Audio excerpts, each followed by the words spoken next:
This is Leafs Morning Take with Nick Alberga and Jay Rosehill. Now we've got a fight started here right off the bat with Rosehill. 30 minutes of live, nonstop Leafs talk starts now.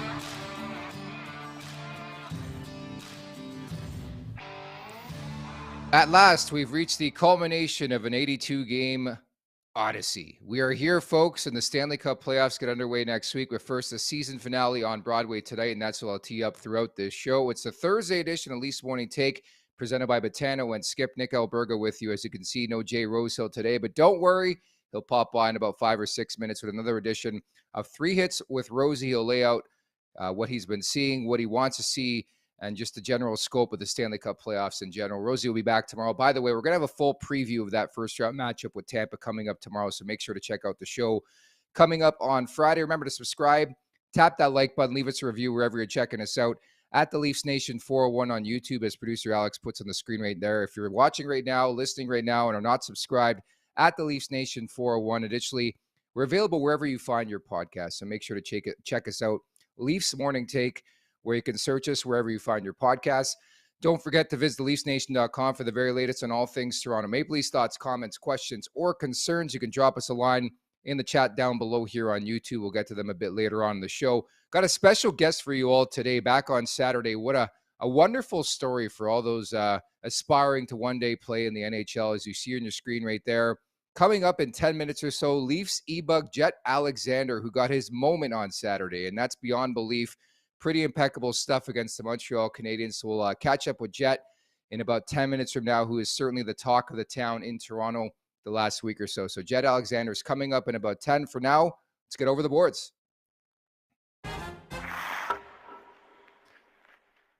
I like sharp like ATC or attack. I guess I can't read your handle properly, but smash that like button. I love you as well. Thank you so much for the shout out in the chat right now.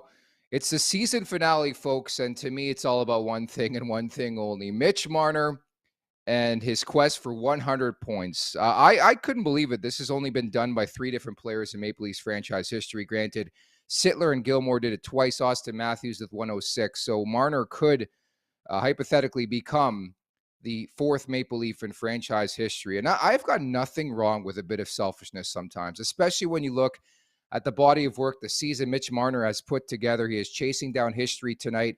And I think it's Operation Feed Mitch Marner at all costs tonight. That's what I want to see from the Maple Leafs. Again, the game doesn't matter. Both teams, quite frankly, know where they're going to land in the standings. The Rangers are waiting to find out if it's going to be Carolina or New Jersey in the first round. The Maple Leafs had known for like 5 months it's going to be Tampa. That was solidified, of course, last week, home ice as well. So not much to play for. So I'm looking at Mitch Marner tonight. That'll be my bet of the day as well, coming up with Botano, Mitch Marner to pick up an assist. And rightfully so. He's back in the lineup. He sacrificed a couple games due to load management, rest, whatever you want to call it. So Mitch Marner, that's the big focus for me tonight. If you're the Leafs, and I think you will see this, they're going to feed him quite a bit to try to get him 100 points. Again, he falls just short last year of 97 points, now at 99. Just needs one more, and I think it's going to happen via an apple. The other thing I'm looking at, presumably Joseph Woll is going to start again. This guy has been phenomenal, folks. 5 consecutive victories after that loss to the Columbus Blue Jackets to kick things off this season. He had 45 stops the other night against Tampa. He was outstanding. And is there a bigger atmosphere and a better place to double up a performance like that? But Broadway, Madison Square Garden, granted, meaningless game number 82, but still, all eyes on Joseph Woll tonight. I'm looking forward to see what he has for an encore performance, because he's been quite the revelation. And we've talked about this the last couple weeks. When's the last time the Leafs had a homegrown talent in between the pipes? Now, the sample size is still substantially small, but I think there obviously is potential for Joseph Woll to be a full-time NHL goalie as soon as the playoffs. I mean, he pretty much is the backup at this point in time. Matt Murray, again, nowhere to be found, and we'll see what happens next season. But I wouldn't mind them rolling out a tandem of Joseph Woll and Ilya Samsonov, but they still have to resize Samsonov. And I think he deserves an extension. He's been incredible this season, and Samsonov will start game 1 against Tampa Bay Lightning next season. But I wanted to give Joseph Woll his flowers because he's been an incredible story throughout the season. I'm looking forward to see what he does tonight against the New York Rangers. Handshake line respect, writes Leafs will get 50 wins. Matthews will get 300 goals. And Marner will get his 100th point of the season. I like that call right there. And I think if you want to bet on this game, utilize that to your advantage. Again, Matthews sitting at 299, Marner at 99. I would not be shocked at all if it's Marner to Matthews, and it takes care of 2 milestones right there. So look out for that. And the Maple Leafs, of course, could notch their 50th win. So nice tying of the bow there by handshake, line of respect. And the last thing I'll add is just stay healthy. Find a way to stay healthy. Find a way to escape this game. You know, Jamie Noodles McLennan often brings up on Overdrive the no-hitter. Well, I think we're about to see hockey's version of the no-hitter for both sides. The New York Rangers want to escape injury. The Toronto Maple Leafs as well. Just want to get through this game. I expect some goals. I expect some offense. I don't even know if we'll see Igor Shesterkin. I wouldn't be shocked if it's Yaroslav Halak. So all in all, I'm looking forward to this one tonight, but most importantly, I'm looking forward to next week and getting going for real. It's been such a long, long journey to get to game one against Tampa Bay Lightning, because we all knew when the Leafs were eliminated last spring, ultimately we're getting right back to this circus and the Tampa Bay Lightning. So this time around, hopefully the outcome is a bit different. So again, Jett Alexander, Leafs EBUG coming up in about 5 minutes from now. But for now, we're going to turn things over to Jay Roselle. 3 hits with Rosie. Here it is.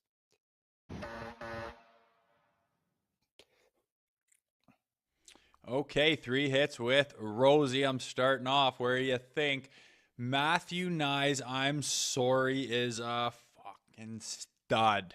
He is a stud. I thought he was a stud before he played a game in the NHL. I think he's even more of a stud now that he's played 2. Is he the savior? No. But is he in the top amount X of this roster? I can picture 1, 2, 3, 4 guys that he should be playing in front of, and you're telling me he can't play in front of a single one of them? He should be on this roster. He should be part of this club going into the playoffs because he has value. He can make an impact. He is a hell of a player. He makes the team better. I don't care if he's 20-something. I don't care if he doesn't have a lot of experience. Those are just certain check marks on certain boxes. Are they meaningful? Of course. But does this guy have things that supersede that? The other things that he's checking the boxes on, are they better than that? I think yes. Play this kid in the playoffs. I think he's more valuable than who you're going to play in front of him if he's sitting out. I'm sorry. That's a done deal in my mind. He needs to start, and he's going to get it low. He's going to create chances, he's going to make plays, and he's going to create momentum, and he's going to get ozone time, and he's going to do all the things you need to keep rolling the lines in the playoffs and to keep wearing down the other team. He's extremely capable of that. I thought that before, and I only have been reinforced with that idea in the last 2 games. Moving on to number 2, Matt Murray. There's no point in talking about him anymore. He's not part of this playoff push. I don't think he's going to play in the playoffs. I don't think he's going to play this year, and I don't think he's going to play for the Maple Leafs again. And it sucks because when the good was good, but at the end of the day, our worst nightmare, which wasn't even that big of a deal, but just if he's constantly hurt, it's a problem. And he was this year. He wasn't reliable, and he didn't have any durability. And there's again boxes to check with the goalie, and he's got boxes that are very good. And it's the experience and the cups and the this and the that. But that only gets you so far. Those are only certain boxes. And when the other boxes that you can't check off are reliability and durability and these things, and you just can't even expect him to be part of your team for the majority of the season, I'm sorry. And especially when you got a guy like Samsonov stepping up this year, and when you've got a guy like Joseph Wall who's been in the works, been in the weeds, and has been stepping up, and now I believe he will go on a playoff run with Samsonov. It's whatever you got to do. He's not going to be part of the Maple Leafs going forward as far as I can tell. Prove me wrong and be there at training camp and be the stud and play a phenomenal season and blah, blah, blah. I just don't see it, and my fingers were crossed. I gave all the hope in the world, but I'm sorry. I think Matt Murray the ship has sailed, and it's too bad because I don't know, happened at the worst time, but like a guy kind of tipped you over, and you're just done for the season. It's just there's no reliability there, and that's important too. Number 3, how pumped is everyone for the playoffs, man? I'm giddy about it. I'm planning the nights. I want the schedule now so I can figure out what we're doing and what the story is. But I've never been so pumped to watch hockey in my life. I never have been, and it's weird because I've usually had a lot more at stake than I do on it right now. But being this invested, following Leafs Nation, and getting in 2 feet deep again is just too much of a blast, man, and I cannot wait for next week. I really appreciate the quiet F-bombs from Rosie there. He actually sent me a text after he did that. Sounds sick, though. I'm ready for a cool run, man. I think we're going to do well, man. Not kidding. So Rosie, without further question, is fired up about this potential run for the Toronto Maple Leafs. First and foremost, brought to you by our new friends over at Skip.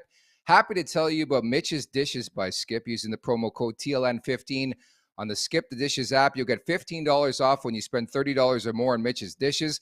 Please note that this offer is exclusive to Skip. Additionally, a portion of the proceeds will be donated to the Marner Assist Fund to combat food insecurity. Skip is currently serving up game time eats across the GTA and Ontario in the likes of Brampton, Guelph, Kitchener, Toronto, Oshawa, and Waterloo, among other places. If Mitch likes it, it's got to be great. And without further ado, so happy to bring in today's guest. Has been the talk of the town in these parts for the better part of the last week. It's none other than Leafs EBUG, Jett Alexander. What's up, buddy? How are you?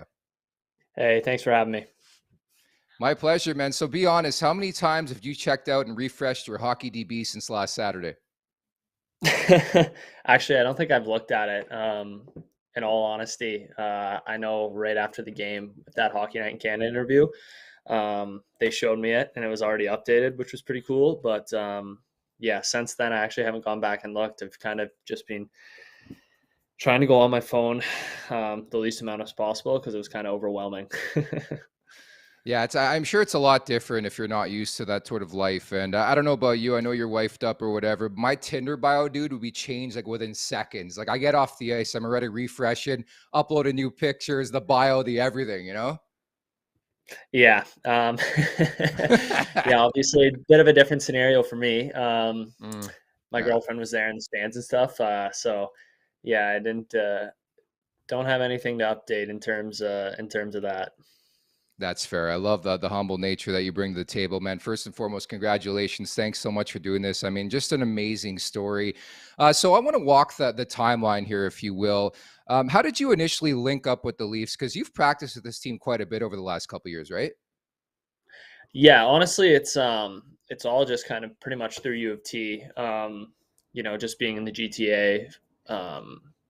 Obviously, we're pretty accessible for them to kind of get down to a practice day of or whatever they may need. And our coach, I think Dubas kind of talked about it the other day. Has like a good relationship with the team there, and I think that helps us as players on at U of T. And I think just kind of making sure like whenever they call, obviously, you're not going to say no. So if they need you the day for a practice, whatever, morning skate, you just kind of make yourself accessible and do everything you can to get there. So walk me through the day on Saturday. How did it start for you? And obviously we know how it finished. What was that feeling like? Yeah, I mean, I don't know. It was a normal Saturday. Didn't really have any plans, obviously. It was just going to kind of watch the Leafs game probably with a couple buddies sitting on my couch or their couch, probably having a beer or two. And then obviously it turns into something just completely different. Kind of happened last minute, like getting, the information that you are going to sit on the bench, that you're going to back up. Luckily had enough time. I'm actually at my parents' house right now in Prince Edward County. Had enough time to let them know. So they got up to the game. Obviously my girlfriend, her family, and some close friends and stuff too got tickets last minute and just kind of got themselves to the game. But it was honestly happened so quick that, didn't really have too much time to think about it, which is probably for the better. Didn't really get too wound up and just kind of got to take it all in and soak it all in as it came. Obviously no great expectations and didn't really expect to go into a game. So you're watching that game, and obviously the beatdown is on from the first period, a very depleted Montreal Canadiens roster. Did it ever cross your mind that, hey, there's the potential? Like, what if, I've been working with these guys a while. What if they throw me a bone? Matt Berlin happened for the Edmonton Oilers against Chicago back in January. Did it ever cross your mind there's potential for this to happen? Honestly, no, not really. Didn't even think about it. I was just trying to, keep my cool sitting on the bench. Yeah. Obviously, there was that exceeded any expectation I had for that day. And then, I think it's probably, again, like I said, it's a good thing. Like, I didn't really think about it because, like, all of a sudden Sheldon keeps walking down the bench. He's looking at me. He goes, "Jett, you're going in. A minute 10 left." Right. And it's like, it all happened so quick that, like, there's no, like, build up or anticipation, which is probably good. Cause, like, I just literally got over the bench, like, jump the wall, take my hat off, put my helmet on, and then you're in the net kind of thing. And it's just like, it just kind of transpired so quickly, which I think honestly is for my benefit. It's funny, like it was 120, 110 of action, but I'm sure it like felt like it was like 3 seconds, right? Just that feeling. Well, can you describe the emotion, the feeling of like being out there in front of a full crowd? It's Saturday night, hockey night in Canada. You're playing the rival Montreal Canadiens. Nothing you could ever suspect, right? Yeah, exactly. Like, hit the nail on the head there. Just, I don't know, you blink and it goes by. And then obviously the emotion, like getting into the net, is like, I was just trying to get there. I looked up at the Jumbotron a couple times, obviously soaking that all in, and you could, like, the place got louder. Obviously, like, getting a pat and kind of a hug from Samsonov there is pretty cool. Because, those guys understand, like they've all had their first NHL game. Definitely a very different experience for them, right? Like being drafted, whatever it may be. So it's kind of cool, like them understanding and recognizing it as well, which is pretty neat. And then obviously I got in net and I was just like, one of the refs came up to me and was like congrats, like how you doing, kind of thing. And I was just like, I just hope they win the D zone draw and get the puck out. Like, and then obviously one of the refs too, being a U of T alumni, used to play at U of T. Pretty cool. Just such a coincidence and kind of, a full circle event. Man, it was just such a cool moment. I was actually in Montreal at the Keg watching the game. I'm like, holy shit, that's just such an incredible feeling. I have a brother who plays goalie right now, just in beer leagues at Canlan Ice Sports in Oakville. And just every young goalie, regardless of where you play, what level, you dream of getting to that pinnacle one day. And for you to be able to get there a different route, I think is such a phenomenal story. Can you pull the curtain back on what life is like as an EBUG, like in the NHL? Like, what would your daily routine be for a game? Yeah, honestly, nothing glamorous. You get a seat. You go to the game. You bring your gear, kind of thing. But it's a normal day. Like, I mean, I have practice. I have school. I've got workouts and stuff. So, like, I just kind of do my normal thing at U of T. Like, if we have a 11 a.m. workout and a 12 o'clock practice, and then a couple hours of class after that, and then grab my gear from the rink and throw it in the car and head to the rink. If it's a 7 o'clock puck drop or whatever, you get there anywhere from an hour to half an hour before puck drop, and just kind of like enjoy it. You're obviously alert, but the chances are nothing really is going to happen. It's few and far between.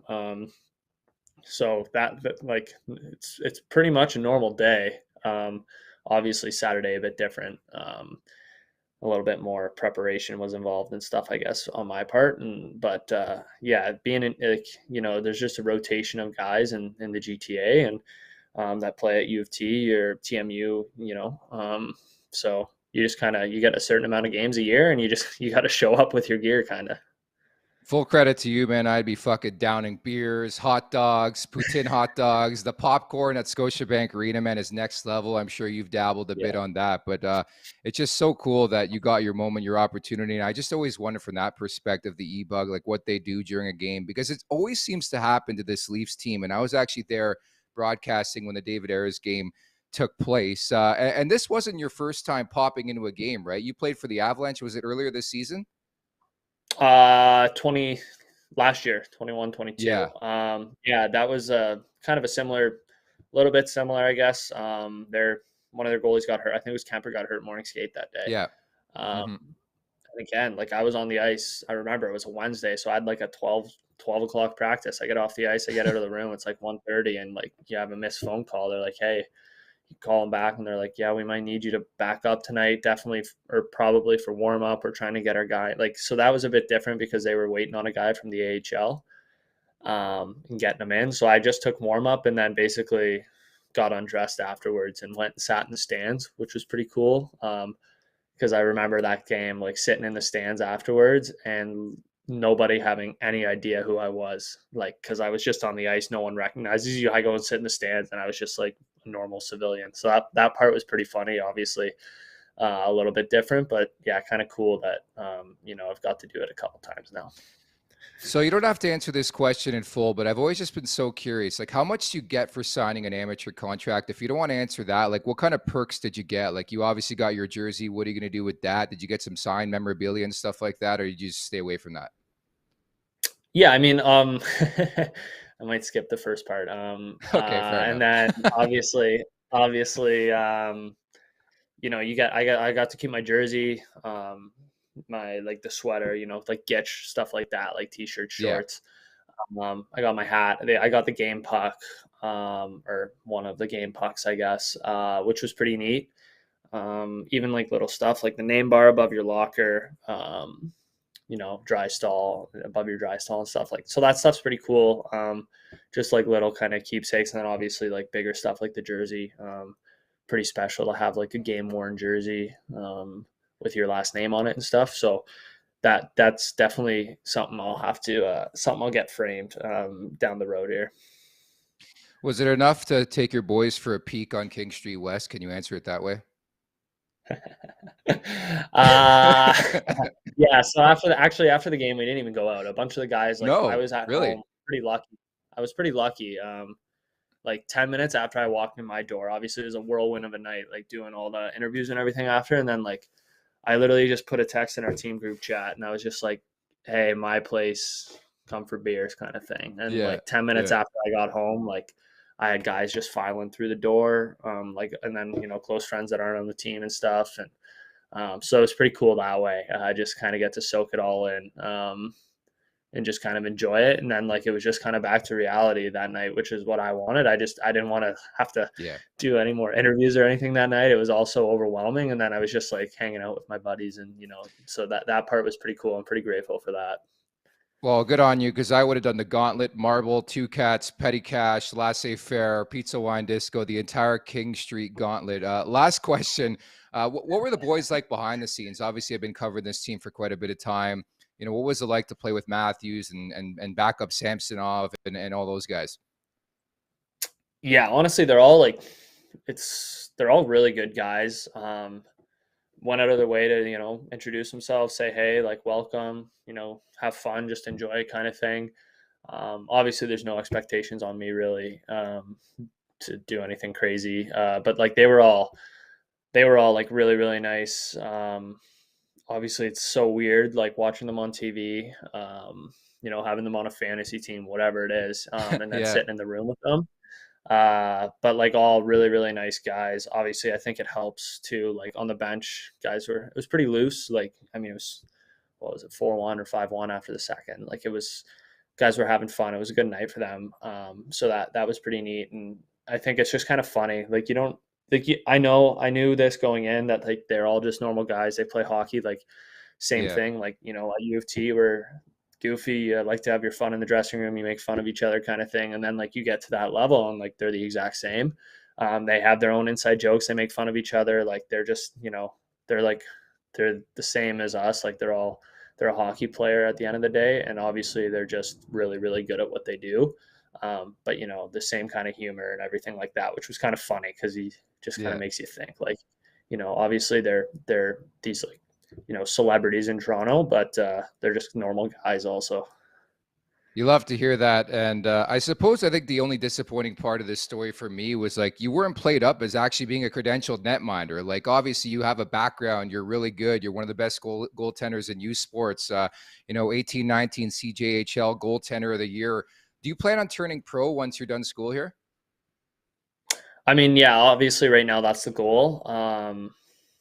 And yeah, I think people don't really understand. I think like, not to sound rude, like the whole David Aries thing, like that's what really turned the tide for EBUGs, right? Is now like you have a university goalie at every game for the Leafs. Like they do that to help with, I think, honestly, like maybe a little bit the integrity in case that there is a goalie that has to go in. That's not that if two guys get hurt or whatever. So I mean, ultimately right now I want to go play pro after school. Yeah. And I think that's something that, if I have another good year and keep building at U of T and keep my head down and keep working at it, it'll be an opportunity. But also just kind of want to get my degree and focus on graduating as well. That's my first goal. And then after that, I'll kind of let everything else worry about it, take care of itself. Well, you could just keep telling these teams potentially pro-wise, yeah, I played in the show, so you better sign me. Last question. This is the biggest question I'm going to ask you because the chat's on fire about this. Your honest assessment on the yellow walls and the ceiling behind you. It's my parents' house. My mom's a pretty eccentric person. She likes to have things I nice and love it. bright. It's an old farmhouse, so yeah, I like it. I like coming home. It was kind of nice actually to come home here for a couple days and just kind of lay low. So Popping off in the chat, my man. Well, appreciate the time. It's such a small world that we actually know some of the same people. Congratulations, man. This is amazing and appreciate you taking some time today. no, of course. Thank you for having me. It's awesome. My pleasure. Take care. All right, the one and only Leafs EBUG, Jett Alexander. What a wonderful story. What a pleasant guy. Like, honestly, very, very humble. If that were me again, I'd be running the gauntlet of King Street West. I wish I got the answer on how much he got. Maybe one day I'll get it. I'll relay it here on this show. But obviously, the story is what matters. And I know, I believe it was, I'm just looking in the chat. It's escaped me now, but somebody wrote a really, really good line saying he's got a great story to tell his grandkids one day. That's North Mail. I appreciate that. And the chat's been on fire. And many thanks to Jett Alexander for stopping by. For now, the Botano wrap-up is presented by Botano.ca. The game starts now, 19 plus. Please play responsibly. And I'm going to try my best to play responsibly on the regular season finale on Broadway. Meaningless game against the New York Rangers, but I like the Leafs money line. I don't know why the juice is so heavy towards the New York Rangers. Toronto's been playing really, really well. I've got no clue as to what the lineup might look like, but we know from a cap point of view, how crazy can they get? And having said that, maybe I'm alone in this conversation, but I think it's a good time to get your ducks in a row, play your full roster, get some reps together. It doesn't mean you have to be physical or anything. I don't expect a game like the other night against the New York Rangers, but play your game. And that's why I expect the Leafs to win this game. On top of that, I think if you want to look at some props, Austin Matthews needs 1 goal for 300. Mitch Marner needs 1 point for 100. So maybe look at that as well, courtesy our friends over at Botano.ca and our great friends over at Botano. The game starts now, 19 plus. Please play responsibly as I wrap up the show. And again, Jett Alexander was fantastic. The chat's on fire as well, and appreciate everybody writing in. Jose writes in, Matt Murray equals China doll. That's not very, very nice. North Mail writes in, beer fridge is stocked like you. I'm going to be making a run over the weekend with all my favorite beverages, getting them stocked in my fridge and getting set for a presumably long first-round series. I'm expecting 7 games against the Tampa Bay Lightning. So I'm happy to get everybody's answers about the yellow ceilings and the walls there for the Alexander family. As you heard there, he's up at his parents' place. Very vibrant colors and very old school. It brought back memories to my Italian grandparents and the plastic on the couch and the yellow walls. Like, they just went haywire. They went crazy. So some really, really good insight. Some other people say Nye should be in for Kerfoot. I know we had a clip yesterday go a bit viral. Should Matthew Nyes be on the roster for game 1 against Tampa? That's something we're going to mull over as well tomorrow as we tee up tomorrow's show. Jay Rosehill is going to be back in the saddle, and we're going to preview extensively that first-round series, obviously, between Toronto and Tampa. So that's where we'll talk next. I appreciate everybody in the chat today. Thanks to everybody for their thoughts and their aspirations, their questions as well when it comes to Jett Alexander. So appreciative of his time. Producer Alex, a bang-up job on the show today. So Jay Rosehill back tomorrow. We're going to preview it. The season finale, folks. I can't believe we're here and we're just on the doorstep of game 1 between Toronto and Tampa. Take care. Have a great Thursday.